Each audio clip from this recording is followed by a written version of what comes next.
welcome back to 101 Sports. I'm now joined by Julian Council and Jason Vonick to break down Louisville's big victory last night. Guys, speaking of Louisville, huge win last night, clearly. Jason, what was the key to their victory? Well, I mean, Louisville had more experience and everything in that aspect of the game, but specifically, they had more possessions than Michigan. They out-rebounded them partly because Mitch McGary was on the bench a lot with the foul trouble, and they caused this team to force turnovers, 12 turnovers, higher than what Michigan normally gets in any game during the year. So they were able to produce in that aspect, and then Michigan shot the ball well, but Louisville took 13 more shots, so they were able to shoot more. Offensive rebounding was key, and Louisville easily, not easily, but they came out on top. I mean, I agree with you, Jason. Like, getting the extra possessions, because early on in the game, Michigan really was controlling it. Trey Burke was playing well. You know, got in foul trouble, kind of like hurt them. But Spike Albrecht came in and hitting a lot of threes. Really, Louisville did what they did all season long. They turned you over. And when they made that run, Hancock started hitting all those threes.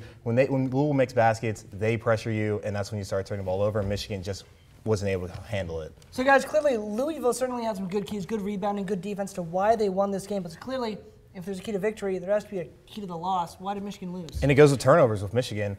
Michigan's playing the Big Ten. They played in tough venues all year long, but I was just surprised by how they were able to turn the ball over so much.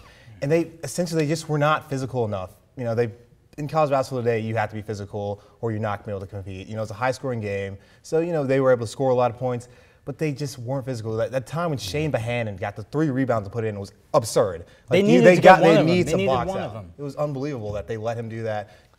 It's surprising to see that. Jason? Yeah, I mean, same thing with the turnovers. That was obviously big. They only had 3 more turnovers than Louisville, but Louisville will take advantage of all of those turnovers, so that's what they did. I'm looking at the foul trouble. Trey Burke came out midway through the first half, and then Michigan did go on a run, but Louisville solved those problems, and that's when the run started. I think Coach Beilein needed to put Trey Burke back in the game at that point. He had 2 fouls, but you got to risk it and try to stop the momentum. I mean, certainly in the biggest game of the year, you have to have your stars in the game. Am I correct? Yeah. I'm correct, thanks. All right, so guys, listen, we've talked about the keys to victory and the keys to losses, but guys, overall, what do you remember from this 2013 tournament? I mean, everyone's going to remember Florida Gulf Coast and Dunk City, what they did being the first 15 seed of Sweet 16, but for me personally, it's about the one player, and that's Trey Burke. Trey Burke, yeah, it's been a while since I've seen a point guard come through college basketball, like since Chris Paul really, to be this good. And this guy is going to be an absolute star when he goes to the NBA. I mean, that shot he hit against Kansas, remarkable. And last night, even with foul trouble, he still scores 22 points. He's unguardable all season long, really. He played great in the tournament, and it was great to see that Michigan go on a big run. Certainly a special talent. Jason, what do you got, buddy? Yeah, I mean, Trey Burke kind of took over like Kemba Walker did, but he's also a little bit of a better passer than Kemba was while he played at UConn. For me, I'm just looking at the championship game in general.